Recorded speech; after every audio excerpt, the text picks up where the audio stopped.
La rentrée scolaire en Essonne, c'est parti pour 232 500 enfants. Qualifié de coréen national, Jean-Vincent Placé porte plainte. Le festival au sud du Nord, c'est 40 concerts sur 3 semaines dans 18 communes. Développement, Patrice Arditi.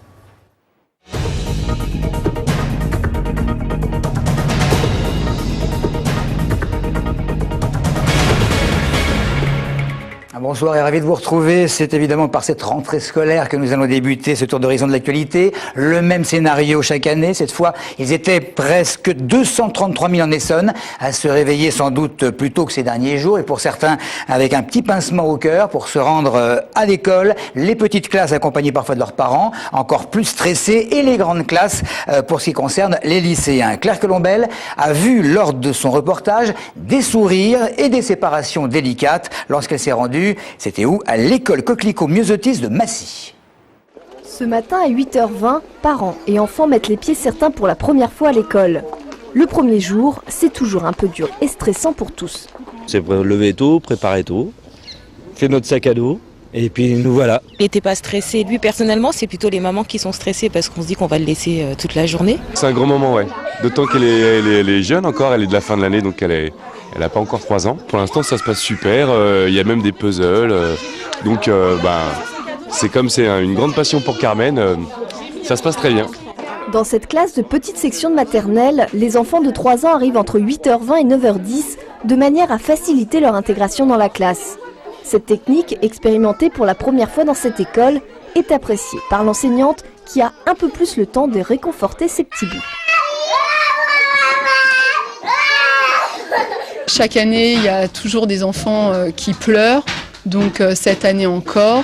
Mais globalement, par rapport au nombre d'enfants, ça s'est bien passé.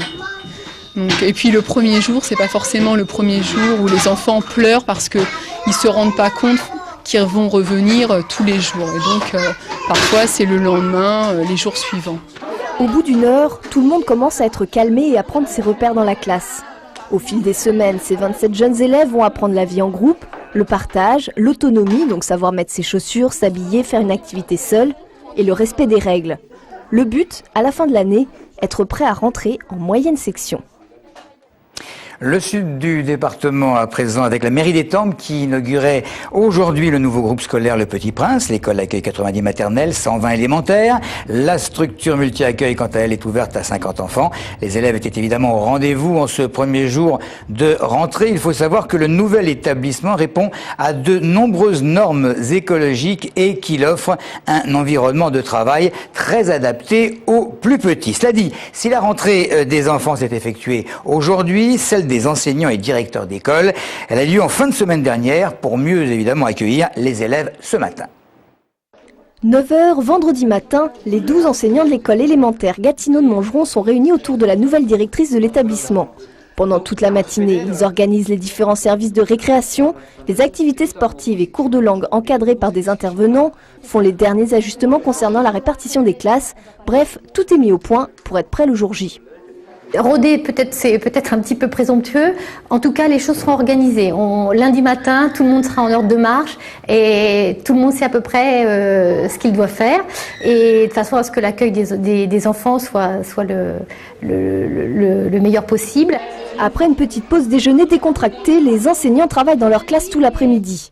Au programme, réception des commandes de matériel, préparation et étiquetage des cahiers, réaménagement de la classe et concertation entre profs des écoles.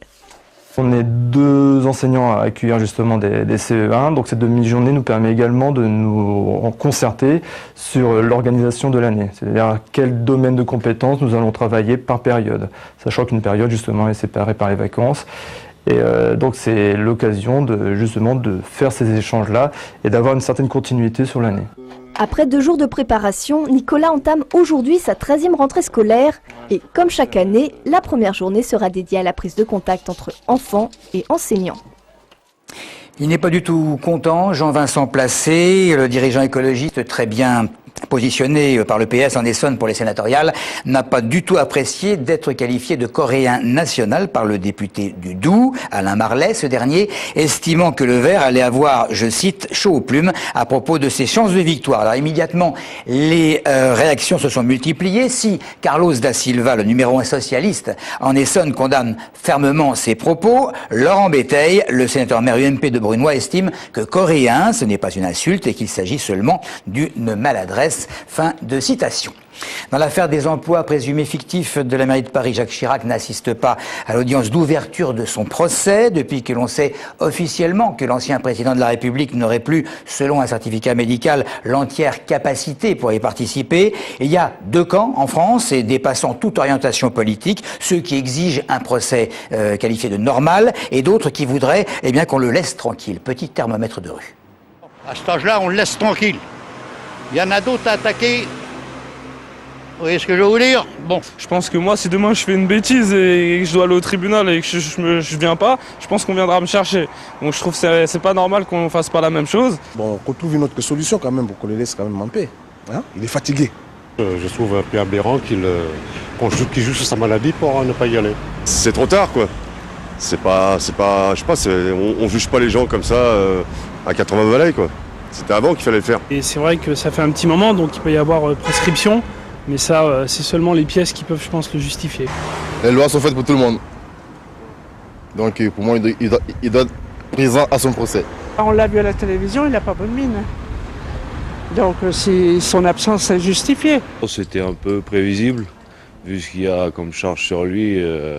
Moi, ce qui paraît, il a l'air malade. Donc, Personnellement, je pense d'ailleurs que tous les partis en France ont bénéficié, peu ou prou, d'emplois fictifs. Alors, 20 ans après, on devrait le laisser tranquille. Et on passe à la 63e foire de Corbeil. Elle a été inaugurée ce week-end. On y attend 250 000 personnes. Et il y a une foule de choses évidemment à faire. Regarder, écouter, déguster. Bref, entre les stands, les débats, les restaurants, les concerts et le défilé de mannequins, il y en a pour tous les goûts jusque dimanche. Cela dit, cette fois, la municipalité avait invité une ancienne ministre très médiatique. Je ne pense pas qu'il ait besoin de mon soutien, mais d'abord c'est un ami, et puis c'est une manifestation populaire, et je crois que Serge Dassault et moi, on symbolise vraiment cette France populaire, la France effectivement qui reconnaît les gens qui travaillent, qui aide ceux qui sont plus en difficulté, et puis on accompagne ceux qui sont engagés pour les autres. C'est bien de les mettre à l'honneur et en valeur, c'est ce que nous avons décidé de faire ce soir. Voilà, et on va passer à quelques résultats sportifs du week-end et surtout du foot. Olivier Roche. C'est la reprise du championnat pour le FCF Juvisy hier au stade Robert-Vauban de Bondoufle. Les Essonniennes se sont imposées 5-0 face à Soyaux et l'international Gaëtan Tinet s'est offert un triplé. Les joueuses de Sandrine Mativet prennent provisoirement la tête du championnat. Prochain match dimanche face à Vendenheim. Du côté des hommes, soulagement à Viry qui enregistre sa première victoire de la saison. Les Virois s'imposent 2-1 face à Caen et sortent de la zone rouge pour remonter à la 15e place. En CFA2, le promu Fleury-Mérogis enregistre sa deuxième victoire en 3 matchs en s'imposant 2-1 face à Fresnois. Les Essonniens sont actuellement deuxième du classement à 2 points du leader. Et enfin, Sainte-Geneviève n'a pas pu terminer son match face à Arras samedi dernier en raison de violents orages qui se sont abattus soudainement sur le stade. Au classement, les Génovéfins sont 12e, mais comptent un match en moins. Et on termine avec le festival au sud du Nord qui a débuté ce week-end à Cerny. De 18 à 20 communes du département y participent. Au programme, une quarantaine de concerts. On passe quelques instants avec Bernard Lubat, Uzette Quintet, filmé hier par Giuseppe Baggio.